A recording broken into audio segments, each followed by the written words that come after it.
Segunda parte, nós estamos na página 59, capítulo 1, da oração em geral. Do que trata a segunda parte da doutrina cristã? A segunda parte da doutrina cristã trata da oração em geral e do Pai Nosso em particular. Que é a oração? A oração é uma elevação da alma a Deus para adorá-lo, para lhe dar graças e para lhe pedir aquilo que nós precisamos. Como se divide a oração? A oração se divide em mental e vocal. Oração mental é a que se faz só com a alma. Oração vocal é aquela que se faz com palavras, acompanhadas da atenção do espírito e da devoção do coração. Pode-se dividir de outra maneira a oração? A oração também pode se dividir em particular e pública. O que é a oração particular? A oração particular é a que faz cada um em particular por si ou pelos outros. E o que é a oração pública? A oração pública é a que fazem os ministros sagrados em nome da igreja e pela salvação do povo fiel. Pode-se também chamar pública a oração feita em comum e publicamente pelos fiéis, como nas procissões, nas peregrinações e na igreja. Temos nós esperança fundamentada de obter por meio da oração os auxílios e graças que necessitamos? A esperança de obter de Deus as graças que necessitamos é fundamentada nas promessas de Deus onipotente, misericordiosíssimo e fidelíssimo e nos merecimentos de Jesus Cristo. Em nome de quem devemos pedir a Deus as graças que necessitamos? Devemos pedir a Deus as graças que necessitamos em nome de Jesus Cristo, como Ele mesmo nos ensinou e como pratica a igreja, a qual termina sempre suas orações com essas palavras: por nosso Senhor Jesus Cristo. Por que devemos pedir a Deus as graças em nome de Jesus? Devemos pedir a Deus as graças em nome de Jesus, porque sendo Ele o nosso mediador, só por Ele podemos aproximar-nos do trono de Deus. Se a oração... Então, é assim, ó, como ele não vai explicar isso aqui agora, vou explicar assim, olha. Jesus é o nosso mediador. Então, entre nós e Deus, Jesus é nosso mediador, assim ensina a Santa Igreja. Porém, Nossa Senhora é intercessora nossa diante de Jesus. Então, a gente pede a Nossa Senhora que a nossa mãe e Nossa Senhora leva nossos pedidos nas mãos de Jesus, que é aquele que intermedia nossos pedidos ao mediador entre os nossos pedidos e Deus. Tá vendo? E é assim, né? Difícil a gente pedir a mãe e o filho não atender, não é mesmo? A não sei que você não tenha merecimento, mas peça à mãe que o filho atende é uma frase muito acertada, né? Pedir a Nossa Senhora para que ela leve o pedido para Jesus. Uma vez, uma senhora evangélica entrou num consultório, né? O médico era católico, doce tempo esse, é difícil hoje em dia, né? Mas nesse caso o médico era católico, tinha lá imagens de Nossa Senhora, crucifixo, com Jesus crucificado, e a mulher se incomodou. A paciente era evangélica, se incomodou. Assim, vocês ficam com esse negócio aí, né? De Nossa Senhora aí, né? Mãe de Jesus, imagina... se eu entrasse aqui e tivesse a mãe do senhor aí no seu lugar, ao invés de estar o médico, estar a sua mãe, a mãe do médico, eu ia embora. Eu quero consultar com o senhor, não quero intermediário. Eu quero saber da sua consulta. A sua mãe não é médico, o médico é o senhor. Foi bem grosseira, né? Aí então o médico falou, tá certo, realmente minha senhora, mas se a minha mãe viesse pedir para mim que a senhora estava precisando, eu passava a senhora na frente da fila de todo mundo que a senhora esperou na fila, a senhora vinha na frente, porque minha mãe pediu para a senhora. Então, essa é a questão, né? Se a gente pede a Nossa Senhora, você consegue a graça mais rápido, porque ela vai e leva direto nas mãos de Jesus.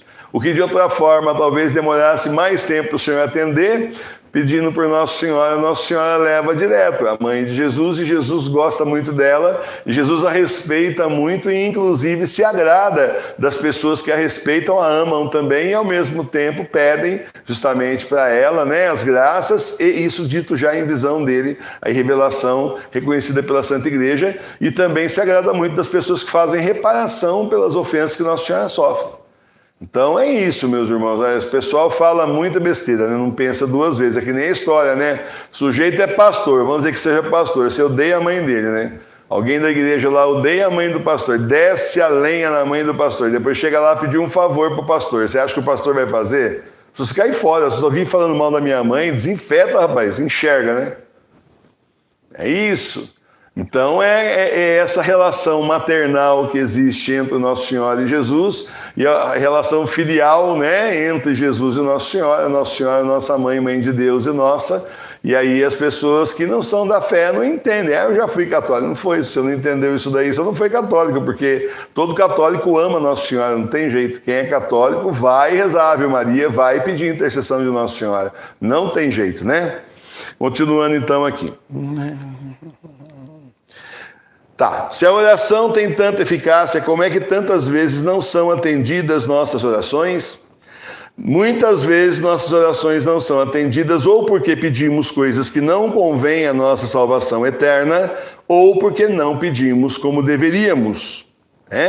Quais são as coisas que principalmente devemos pedir a Deus? Devemos pedir a sua glória, a nossa salvação e os meios para consegui-la. Não é lícito também pedir bens temporais? Sim, é também lícito pedir a Deus bens temporais, sempre com a condição que sejam conforme a sua santíssima vontade e não sejam obstáculo à nossa salvação eterna. Aqui eu queria dizer que é assim, você sabe que muitas vezes você pede, não é atendido naquela hora, o tempo de Deus é diferente do seu. Às vezes você não recebe naquela hora, não entende por quê, mas uma coisa boa na hora errada não é uma coisa boa, transforma isso numa coisa ruim, tá certo? Uma coisa boa na hora errada pode dar tudo errado. A coisa boa só é boa quando é na hora certa. Aí sim tudo dá certo. Em primeiro lugar isso. Em segundo lugar tem coisa que parece muito boa, mas que não é. Tem gente aí que eu conheço que ganhou sozinho na loteria esportiva, achou que isso era sensacional, fenomenal, maravilhosíssimo e destruiu a sua própria vida. Mas com tanto dinheiro, professor, então, gente, atrás do dinheiro vem os problemas, né? Então, o dinheiro não é solução. O pessoal fala, dinheiro é solução. Não. Dinheiro é só um instrumento para a solução. Na verdade, assim, se você não souber usar o recurso financeiro, transforma-se num grave problema. Apesar do que o mundo prega. Então, esse é só um exemplo. Então, muitas vezes você quer uma coisa na hora que está errada. Outras vezes você quer a coisa errada e não tem hora certa para ela. E outras vezes também, gente, não podemos ser criança mimada. Eu quero e quero agora. Não, cadê a perseverança na oração? Eu quero e quero agora bater no pezinho, tá bom para a criançada de hoje em dia aí, que tá faltando educação, né? Faltando os pais chegarem junto, né? Mas não é exatamente assim que o Senhor espera de nós, e nem muito menos ele aceita. Pedir com humildade, pedir com perseverança. Aí então o Senhor olha favoravelmente para nós se aquilo realmente for bom. Tanta coisa eu já pedi ao Senhor, não consegui, e era péssimo para a minha vida. E eu achava que era super bom, super legal, vai ser muito bom. E não era. Aí depois a gente vai ficando mais velho com o cabelo branco, o Senhor vai mostrando essas coisas, você viu? Então, olha só, aí você vê, você não conseguiu, a pessoa do seu lado conseguiu, né? Um vizinho, conhecido, alguém, e você vê que a pessoa se arrebentou, assim, era para ter sido eu. Olha do que eu escapei, obrigado, Senhor. Aí só falta o Senhor dizer, tá vendo? Ele estava reclamando, né? Você aprende que eu sei que eu faço. Se fosse o professor Emílio falava. Então é isso, gente. Realmente a gente precisa ter confiança no Senhor, saber que não se trata do gênio da lâmpada e saber que a gente pede com confiança, o Senhor nos dá na hora certa aquilo que realmente é bom para nós e pedir aquilo que a gente realmente precisa, esperar aquilo que a gente realmente necessita. Não tanto que você quer, que você acha, mas aquilo que você precisa realmente, que virá no tempo certo, desde que você esteja pedindo com confiança também no Senhor, né? E com humildade, né? E não é chegar e falar o seguinte, eu quero e quero agora. Pronto, já nem recebe nada, um peteleco no meio da orelha, que é o certo, né? Muito bom. Também podemos pedir os bens temporais, mas para a nossa viagem nesse mundo, né? Para a nossa estadia nesse mundo, para a nossa missão enquanto estamos aqui, essa travessia que estamos fazendo desse mundo, dessa vida, até chegarmos então na vida eterna.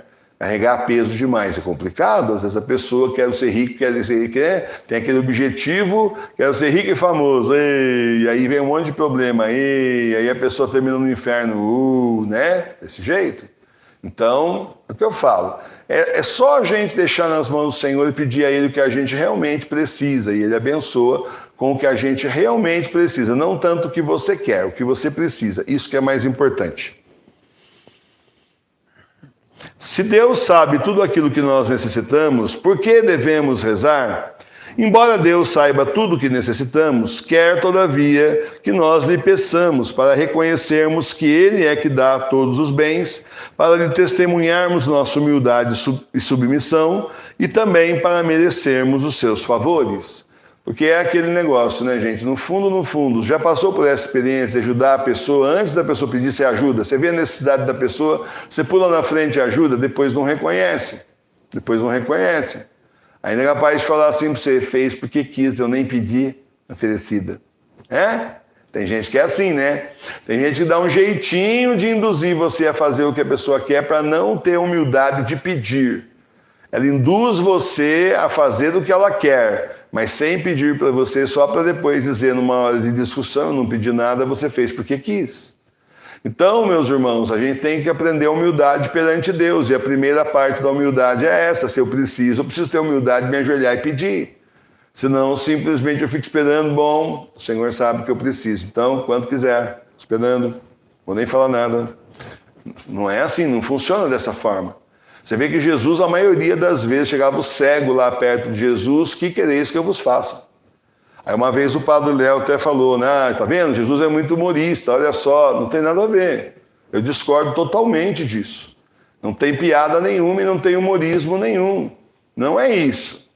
Eu faço o seguinte exercício com você, o cego chega para o Senhor e quer uma graça, mas não fala qual é. O Senhor cura o indivíduo, né, da cegueira, vamos falar dia de hoje, né? Aí dele hoje que curou a pessoa não é mais cega. Rapaz, a pessoa xingar ainda, fala assim, o quê? Eu estou lá dependendo do INSS lá, que eu sou cego, estou aposentado por invalidez, você vai fazer eu voltar a trabalhar, não acredito nisso, estava bom assim, era outra coisa que eu ia pedir, estou com uma unha encravada, oh, que mundo cruel. Tá certo? Então tem que perguntar, e a pessoa tem que pedir com humildade, Senhor, que eu possa ver. 2 vezes no Evangelho, a pessoa não pede, o Senhor vê a dor, né? Como acontece lá com a viúva que perde o filho único, por exemplo, o Senhor vê a dor da pessoa e Ele toma a iniciativa de ajudar, mas a grande maioria das vezes, que queres que eu vos faça, tá certo? E a pessoa precisa pedir, tá certíssimo também. Afinal das contas, quem precisa pedir, não é assim? Muito bom. Qual é a primeira e melhor disposição para tornar eficazes as nossas orações? A primeira e melhor disposição para tornar eficazes as nossas orações é estar em estado de graça, ou não estando, ao menos desejando recuperar esse estado. A pessoa está no pecado mortal lascado, afastado de Deus e ainda quer um monte de graça.